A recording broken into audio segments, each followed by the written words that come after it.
ई के एक प्रॉब्लम पर कंसीडर कर रहे हैं। जो प्रॉब्लम या बोर्ड का प्रॉब्लम है, आप वीडियो पॉज करके प्रॉब्लम देख लीजिए, तब सॉल्यूशन की तरफ बढ़ते हैं। एक बात ध्यान दीजिए, ये प्रॉब्लम टफ नहीं है, बहुत आसान क्वेश्चन है, इसमें कुछ है ही नहीं। हालांकि जेई का प्रॉब्लम ये पूछ दिया है तो खैर आप बता देते हैं भले ही, लेकिन ये नीट लेवल का प्रॉब्लम, नीट लेवल का ही प्रॉब्लम कहा जाएगा। ये बहुत उसमें भी आसान है कहा जाएगा। आप पहले वीडियो पॉज करके प्रॉब्लम देख लीजिए ना। देखिए इसमें दिया क्या है, ओम्स लॉ को वेरीफाई करने के लिए, जो आपका 12th लेवल का क्वेश्चन है, ये क्वेश्चन 12th लेवल का 12th में पूछता है। लेकिन हम पहले सोच रहे थे इसको नहीं बनाए, इसका सॉल्यूशन नहीं डाले, फिर दिमाग में आया कि एक ठो डाल देते हैं, क्या दिक्कत है। तो देखिए आप, आसान है ये। इसमें ओम्स लॉ को वेरीफाई करने के लिए वोल्ट मीटर और आर्म मीटर को सर्किट में कैसे कंबाइन करना है, कैसे कनेक्ट करना है, यही तो दिखाना है। तो सिंपल फिगर है, रेसिस्टेंस दिया है, मेन 100 ओम का रेसिस्टेंस है और एक 10⁻6 और एक 10⁻³ ओम के रेसिस्टेंसेस है। तो वोल्ट मीटर और मीटर दोनों में क्या होता है आप देखिए ना। आप तो फिगर बना के समझा देते हैं, हालांकि आप लोग समझे होंगे, 12th में ही पढ़ना है ये चीज़। फिर भी देखिए यहाँ पर 100 ओम का एक रेसिस्टेंस मान लीजिए, ये कनेक्ट कर दिए, ठीक है। अब ये मेन ये 100 ओम का रेसिस्टेंस हो गया। इसके साथ हमें क्या करना है, सर्किट बना दिया। मान लीजिए यहाँ पर ये एक बैटरी को यहाँ शो कर दिया, बैटरी को शो करना है यहाँ पर, और वायरिंग ईएमएफ का सोर्स चाहिए यहाँ पर। तो वायरिंग ईएमएफ के लिए आप तो समझ रहे हैं, यहाँ पर देखिए ये वायरिंग ईएमएफ के लिए क्या कर देंगे, ऐसे कर देंगे तो वायरिंग ईएमएफ के लिए हो गया, ईएमएफ वैरी कर रहा है। अब यहाँ पर एक वोल्ट मीटर को लगाना है और एक एम मीटर को लगाना है। इसको और नीचे कर देते हैं, फिगर को थोड़ा सा बड़ा फिगर हो जाए।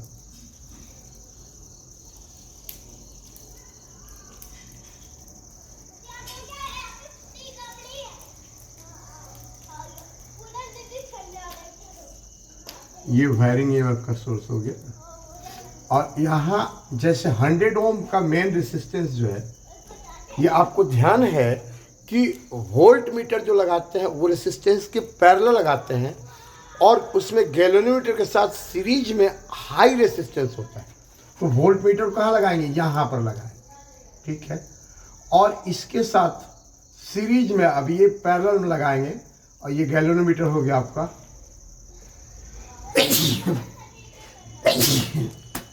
सॉरी, यहाँ पर हाई रेसिस्टेंस एक लगा देंगे। ये 10⁻6 ओम का एक हाई रेसिस्टेंस यहाँ पर लगा देंगे। ये हो गया आपका वोल्ट मीटर। अब इसी को कहते हैं वोल्ट मीटर। अब ये कनेक्ट, अब ये लिख देंगे वोल्ट मीटर, चाहे छोड़ देंगे, ये वोल्ट मीटर हो गया आपका।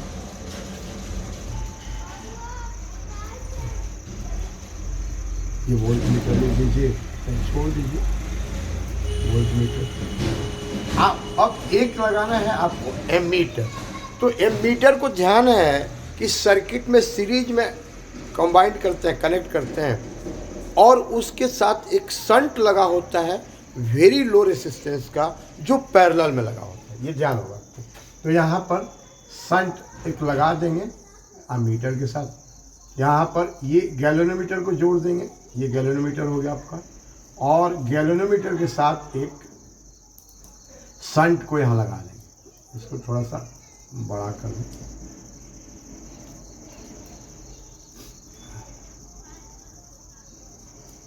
ये शंट हो गया, जिसका रेसिस्टेंस का वैल्यू क्या होना चाहिए, कम होना चाहिए।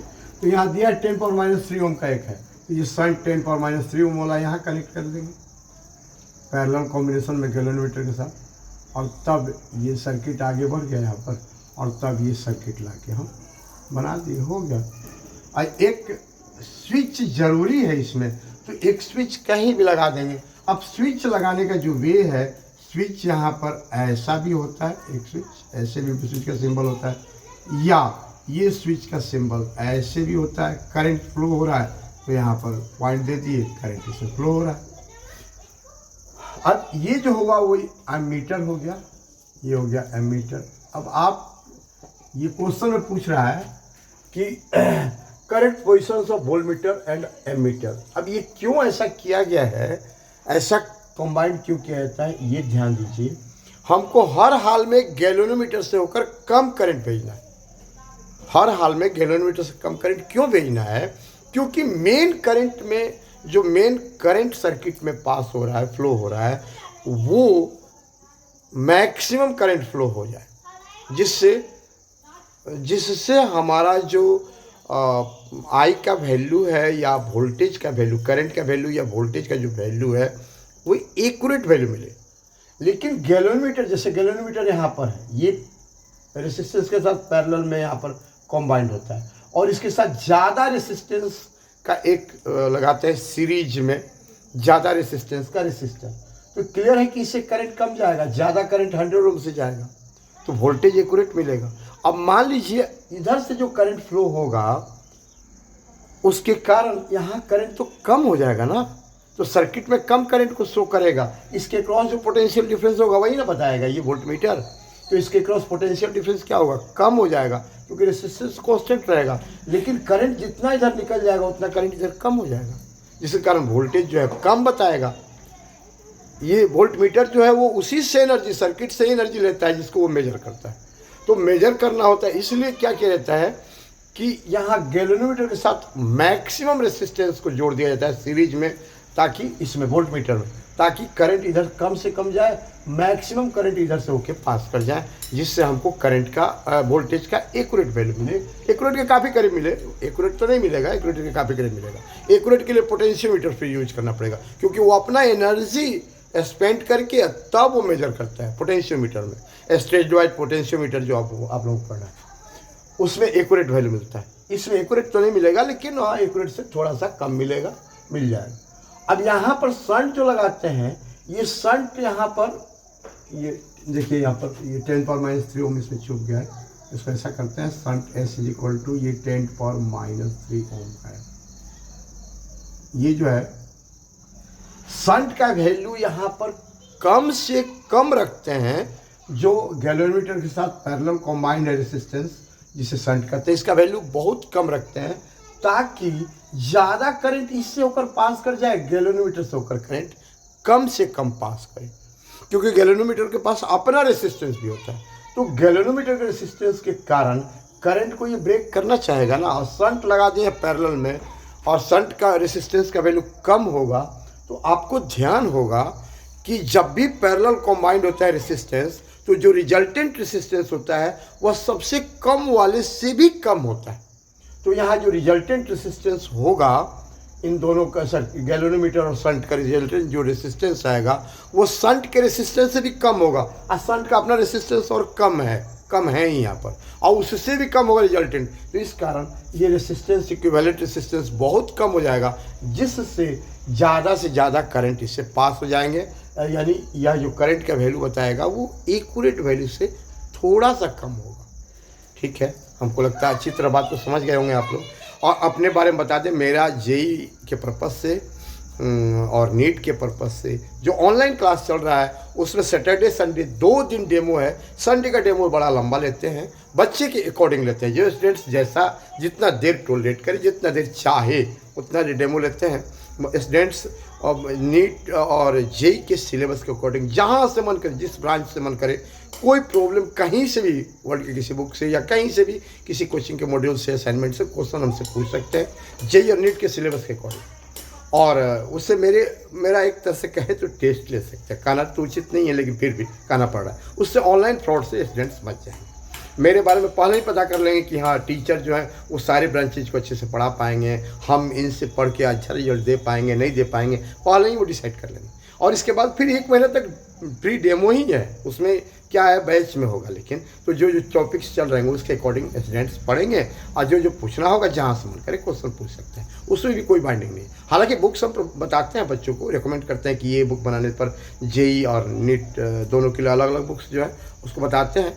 उससे फ़ायदा होता है कि स्टूडेंट्स जो हैं वो मतलब रिजल्ट को अचीव कर लेते हैं आसानी से। फिजिक्स में, ये फिजिक्स की बात कर रहे हैं, और मैथ्स और अदर सब्जेक्ट्स में भी टीचर अवेलेबल हैं, उनसे पढ़ सकते हैं। या फिर कहीं कोचिंग में बच्चे पढ़ते हैं तो वो भी तो मेरे पास पढ़ते हैं। अदर कोचिंग में पढ़ रहे हैं बच्चे अच्छे, दूसरे कोचिंग में, नामी कोचिंग्स में, और फिर मेरे पास भी पढ़ने आते हैं। तो वो चीज़ है। और यहाँ पर एक और पढ़ाने का भी बताते हैं। पढ़ाते जो हैं वो बोर्ड पर खड़ा होकर पढ़ाते हैं, ऑफलाइन जैसा। स्पेशल बैच की बात कर रहे हैं, वो ऑफलाइन जैसा पढ़ाते हैं। उसमें बच्चे जो हैं वो उनका ऑडियो अनम्यूट रहता है, मतलब म्यूट नहीं रहता, बंद नहीं रहता, ऑडियो चालू रहता है, जिससे बच्चे हर स्टेप पर डिस्कस करते रहते हैं। जैसे हमने एक स्टेप लिखा, बच्चे यदि नहीं समझ रहा है तो समझ में आ रहा है तो पूछते हैं ये स्टेप आपने कैसे लिखा, यहाँ ये सिंबल क्यों यूज किए, या ये इक्वेशन कैसे बना, ये सब पूछते रहते हैं बच्चे। तो इस तरह से होता क्या है कि कोई कन्फ्यूजन बचता ही नहीं है, स्टूडेंट सब इरिटेट नहीं होते हैं, जितना बार स्टूडेंट मन करे क्वेश्चन पूछ सकते हैं। अब बैच में नहीं समझ में आता है तो अलग से लिंक भेज के भी समझाते हैं।